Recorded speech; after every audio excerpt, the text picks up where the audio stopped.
Everyone, welcome to class 12 math with Priya. So आज हम discuss करेंगे इंटीग्रेशन की 5 मिस्टेक्स जो कि कॉमनली हो जाती हैं और आपके मार्क्स भी काटती हैं और आपके पूरे क्वेश्चन को बर्बाद कर देती हैं। सो ये 5 मिस्टेक्स क्या हैं? जो हम स्टार्टिंग की 3 मिस्टेक्स हैं वो तो बहुत जनरल है, लेकिन जो लास्ट की 2 मिस्टेक्स हैं वो आपके पूरे क्वेश्चन को ख़राब कर सकती हैं। सो देखते हैं कि वो कौन कौन सी मिस्टेक्स हैं। सबसे पहली मिस्टेक जो होती है, forgetting to put the constant of integration. जब हम इनफाइनाइट इंटीग्रेशन सॉल्व करते हैं तो वहाँ पे आप सभी को पता है कि प्लस सी आता है लास्ट में, बट कॉमनली हम इस प्लस सी को भूल जाते हैं और वहीं से आपके मार्क्स भी कट सकते हैं, क्योंकि अगर इनफाइनाइट इंटीग्रेशन है तो आपको प्लस सी लगाना ही है। ठीक है, तो आप इसका ध्यान रखिएगा जब आप क्वेश्चन सॉल्व करें, जब आप पेपर दे रहे हो तो उस टाइम पे प्लस सी बहुत इंपॉर्टेंटली आपको लगाना है। तो ठीक है, प्लस सी आपको वहाँ पर लगाना है। जो सेकंड हमारे पास मिस्टेक होती है वो होती है फॉर्मूले में कन्फ्यूजन में।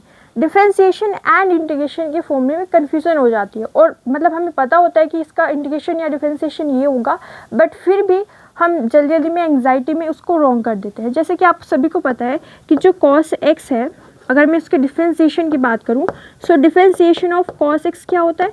ये होता है माइनस साइन x, राइट।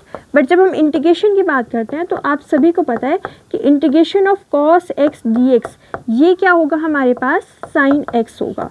तो ये जो प्लस एंड माइनस है इसका आपको बहुत अच्छे तरीके से ध्यान रखना है कि कहाँ पे प्लस आएगा और कहाँ पे माइनस आएगा। अब इसके लिए आप एक छोटी सी ट्रिक लगा सकते हो, जैसे कि integration of sin x minus cos x होता है, integration of cos x sin x होता है, और यहाँ पे sec स्क्वायर x का इंटीग्रेशन होता है tan x। अब आप इन सभी में एक चीज़ कॉमन देख रहे होगे कि जब भी हम इंटीग्रेशन कर रहे हैं और आंसर सी से स्टार्ट हो रहा है तो आपको क्या दिख रहा है? एक माइनस का साइन दिख रहा है।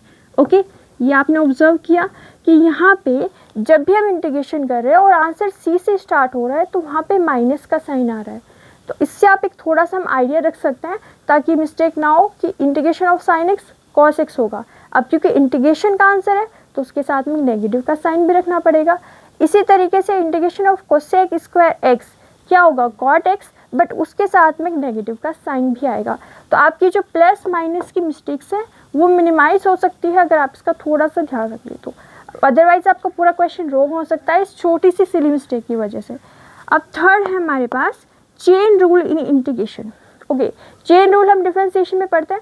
जैसे कि अगर हमें निकालना हो, फॉर एग्जाम्पल अगर हमें यहाँ पे डिफरेंशिएशन ऑफ sin 3x निकालना है, ठीक है, तो आप सभी को पता है कि चेन रूल कैसे वर्क करता है। sin x का जो डिफरेंशिएशन होगा वो क्या होगा? cos। अब यहाँ पे 3x लिखा हुआ है तो हम इसको एज इट इज़ 3x लिखेंगे, राइट। बट यहाँ पे x की जगह पे 3x आ रहा है तो इस 3x का डिफरेंशिएशन मल्टीप्लाई करना होता है। तो यहाँ पे इस 3x का डिफरेंशिएशन कितना आएगा? 3, और उस 3 को हम क्या करेंगे? मल्टीप्लाई, तो ये आएगा 3 cos 3x। ओके, अब मैं अगर बात करूँ आपसे इंटीग्रेशन ऑफ sin 3x की, ठीक है, इंटीग्रेशन ऑफ sin 3x क्या होगा? सबसे पहले यहाँ पे क्या आएगा? माइनस का साइन आएगा, माइनस cos। अब देखिए यहाँ पे 3x है तो 3x लिखेंगे हम। ऐसे ही चेन रूल में यही करते हैं, जो है उसको हम ऐसे मान लेते हैं, फिर बाद में उसका डेरिवेटिव निकालते हैं। अब यहाँ पे हमने मल्टीप्लाई किया था, इस केस में हम क्या करेंगे? इसके डिफरेंशिएशन से डिवाइड कर देंगे, तो यहाँ पे आएगा डिवीज़न में 3। ओके, आई होप ये क्लियर है कि जब हम डिफरेंशिएशन करेंगे तो मल्टीप्लाई करेंगे, जब हम इंटीग्रेशन करेंगे तो डिवाइड करेंगे, और यहाँ पे भी मिस्टेक्स हो जाती है। देखिए, मिस्टेक ऐसा नहीं है कि आपको नहीं पता होता है, बट जनरली जब प्रेशर होता है तो मिस्टेक्स हो जाती हैं। इसका आपको ध्यान रखना है कि जब हम डिवाइड करेंगे मतलब वो क्या होगा? वहाँ पे इंटीग्रेशन होगा, इंटीग्रेशन में हम क्या करते हैं? डिवाइड करते हैं। अब जो 2 हमारे पास मिस्टेक्स है वो क्वेश्चन सोल्व करते टाइम होती है, एंड क्वेश्चन सोल्व करते टाइम ये जो 2 मिस्टेक्स होती हैं वो बहुत ही ज़्यादा इंपॉर्टेंट है कि आपको उनको पता होना चाहिए। ठीक है, तो अब देखते हैं वो 2 कौन से मिस्टेक्स हैं। सो अब देखते हैं मिस्टेक नंबर 4, एंड ये सबसे ज़्यादा आपको ध्यान रखना है कि ये मिस्टेक बहुत जनरल होती है कि जब हम डेफिनेट इंटीग्रल का क्वेश्चन सॉल्व करते हैं और उसमें हमें सब्सटीट्यूशन करना होता है।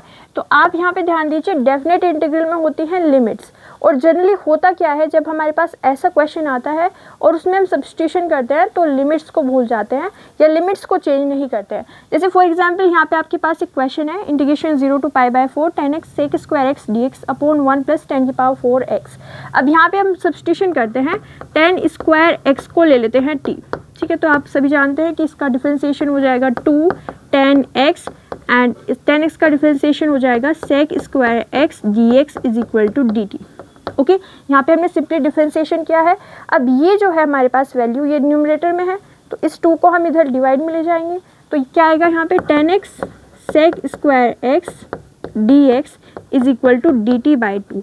अब ये वैल्यू सब्स्टिट्यूट करते हैं इस हमारी ओरिजिनल क्वेश्चन में, तो यहाँ पे क्या आएगा इंटीग्रेशन, इसके जगह पे हम पुट कर देंगे dt/2, सो dt/2 हम बाहर ले लेंगे और यहाँ पे क्या है 1/1 प्लस, इसके जगह पे हमने क्या माना था t, और यहाँ पे क्या हो जाएगा t का स्क्वायर हो जाएगा।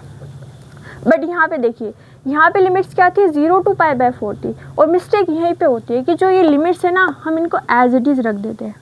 बट यहाँ पे हमने क्या किया है सब्स्टिट्यूशन, और जब भी सब्स्टिट्यूशन करते हैं तब लिमिट्स चेंज होती हैं, तो यहाँ पे आपको लिमिट्स चेंज करनी पड़ेगी।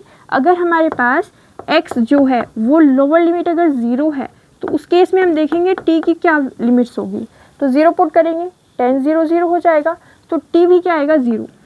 अगर हमारे पास x जो है अपर लिमिट π/4 है, तो यहाँ पे हम x की जगह पे π/4 पुट करके देखेंगे, तो 10 π/4 हो गया 1, 1 का स्क्वायर 1, यानी कि जो अपर लिमिट आई वो क्या आई 1, ठीक है।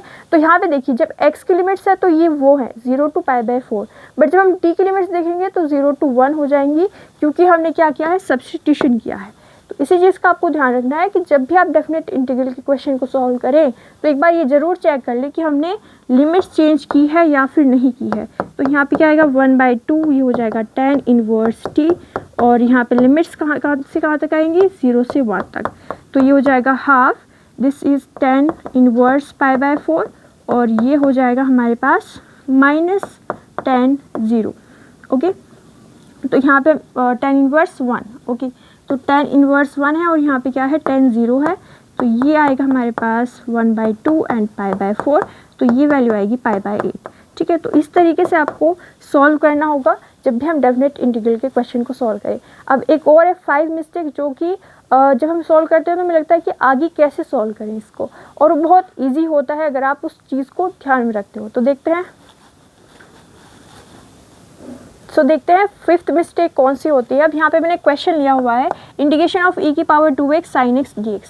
अब यहाँ पे जब भी आपके पास क्वेश्चन आता है इंटीग्रेशन का, तो उसको एक बार i के इक्वल ज़रूर मान लिया करो, इससे आपको क्वेश्चन इजी हो जाएगा। अब देखिए कैसे होगा, यहाँ पे हम सबसे पहले प्रोडक्ट रूल लगाएंगे, first integration of second minus integration of differentiation of first integration of second dx। अब इसके बाद में हम इसको थोड़ा सा सॉल्व करेंगे, इसका इंटीग्रेशन लिख देंगे, यहाँ पे ये हो जाएगा 2e⁻²x, इसका इंटीग्रेशन हो जाएगा -cos x।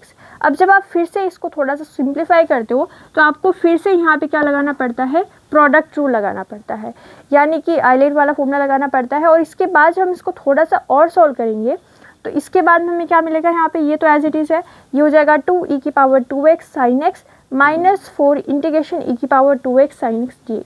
अब यहाँ पे इस वाले टर्म में हम फिर से अगर प्रोडक्ट रूल लगाएं तो उसमें क्या हो जाएगा, बहुत लेंथी क्वेश्चन हो जाएगा और हमें समझ में नहीं आएगा कि हम इसको आगे कैसे सॉल्व करें, क्योंकि बार बार वही चीज़ें रिपीट होने लगेंगी। अब आप इसको थोड़ा सा ध्यान से देखो, तो ये क्या है, क्वेश्चन सॉल्व करते करते हम ये भूल जाते हैं कि यही हमारा ओरिजिनल क्वेश्चन था। और अगर हम इसको i के इक्वल मान लें तो यहाँ पे हम इस पूरे टर्म की जगह पे i सब्स्टिट्यूट कर सकते हैं। तो यहाँ पे क्या आएगा -e⁻²x cos x plus 2e⁻²x sin x, और ये हो जाएगा -4i, ठीक है। और इधर हमारे पास क्या चल रहा है, i चल रहा है, हमारा ओरिजिनल क्वेश्चन। इसके बाद में -4i है, इधर जाएगा तो प्लस में हो जाएगा +5i = -e⁻²x, ये एज इट इज़ आपका यहाँ पे नोट कर दीजिए, ठीक है। और इससे आपका जो आंसर है वो कितनी जल्दी आ जाएगा, हम सिंपली इस 5 को डिवाइड में ले आएंगे, ठीक है। तो इस तरीके से क्वेश्चन सॉल्व होता है। तो जब हम i मान लेंगे तो हमें ये याद रहेगा कि इंटीग्रेशन की जो वैल्यू है वो क्या थी, और उसको सब्स्टिट्यूट करके सिंप्लीफाई हो जाएगा। तो ये थी 5 कॉमन मिस्टेक्स। अगर आपको वीडियो पसंद आई है so please like share and subscribe.